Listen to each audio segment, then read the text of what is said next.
Olá, pessoal do República das Mães. Meu nome é Dani Rosolém, eu sou jornalista e escritora do livro Incabível, de poemas sobre transtornos alimentares, publicado ano passado pela editora Patuá.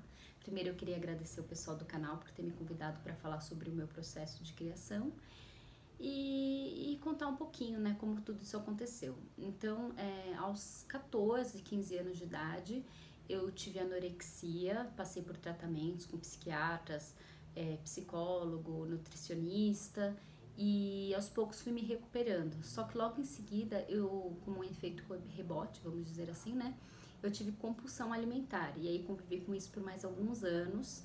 Eu digo que até hoje, né, eu me sinto assim num processo de controle, né? Porque às vezes a gente acaba desandando. Mas assim, isso foi na minha adolescência. E aí, final de 2017, participei de um curso de criação de um livro artesanal. E na época eu tinha que selecionar uma temática para um livro de 8 páginas, coisa pequenininha assim mesmo, uma coisa artesanal.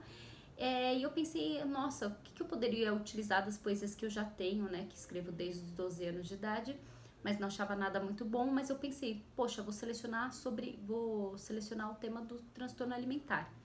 Daí na época eu criei um livrozinho artesanal chamado Regime de Magreza, de reger-se, né, de magreza, em que falava sobre o meu processo com a anorexia. E sei lá, eu tinha uns, sei lá, uns 4, 5, talvez menos poemas sobre essa fase da minha vida e comecei a criar outros para poder apresentar nesse curso, né, para fazer esse livrinho.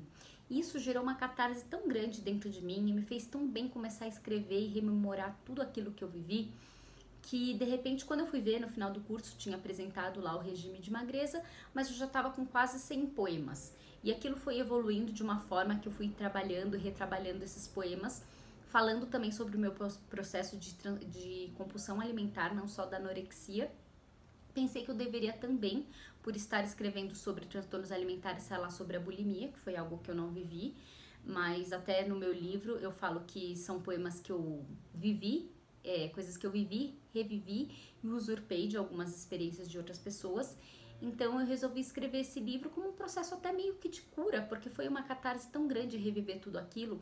Foi muito doloroso, sim, porque afinal de contas rememorar aquela fase difícil da minha vida, sabe, traumática, assim, me deu uma certa angústia, mas ao mesmo tempo me fez refletir sobre tanta coisa, sabe, como eu evoluí, como eu posso ajudar outras meninas, principalmente mulheres, né, que tem esse tipo de questão com os transtornos alimentares, mas homens também têm, mas pensando nelas, pensei, nossa, por que eu não coloco isso no papel, divido com elas, de alguma forma elas sintam que elas não estão sozinhas e que sim, essa doença pode ter um fim, sabe, pode ser controlada, as pessoas podem viver bem depois disso, né, e então hoje eu tenho 32 anos, quando eu passei por tudo aquilo eu tinha 14, 15, hoje estou bem, sabe, aquela luta diária de controle, mas assim, não em tantos períodos, mas em períodos de angústia, e eu percebi como colocar aquilo no papel podia ser importante para mim, porque estava sendo um processo de terapia, vamos dizer assim, né, e para outras pessoas que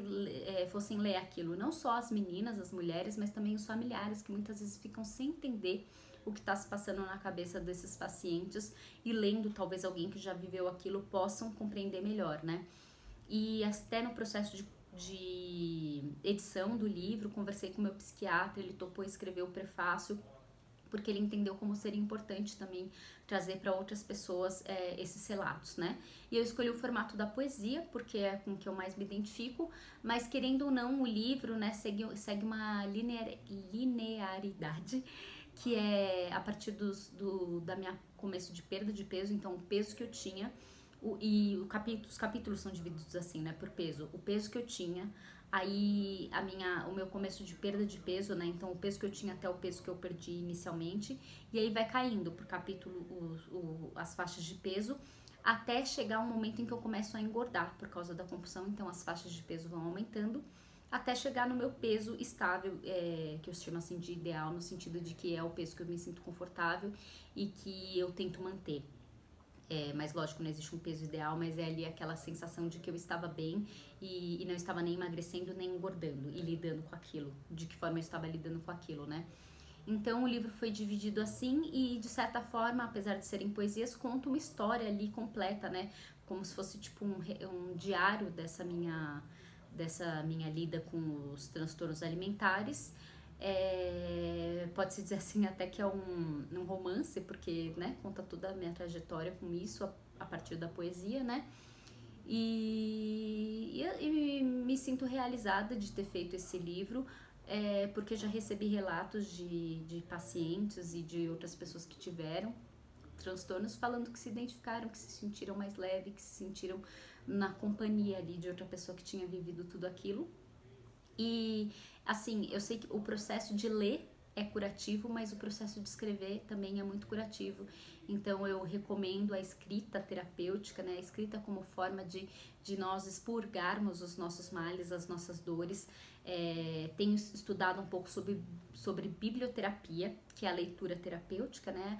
A leitura como forma de terapia. E eu acredito que não só a leitura, né? Isso é uma prática, aliás, milenar, né? Tipo, na Grécia Antiga, na Índia Antiga já usavam esse tipo de recomendação de ler um livro para você curar algum mal físico, inclusive, né, para que ele faça parte do tratamento físico com remédio, mas também haja uma leitura. E então, assim, isso é uma prática realmente que existe, né, que é comprovada, e que eu acredito que não se restringe à leitura, né, mas à escrita também. Por isso eu sou muito adepta dessa prática de escrever para se expurgar os males, para se curar e para também ajudar a curar os outros. É isso. Obrigada pela participação.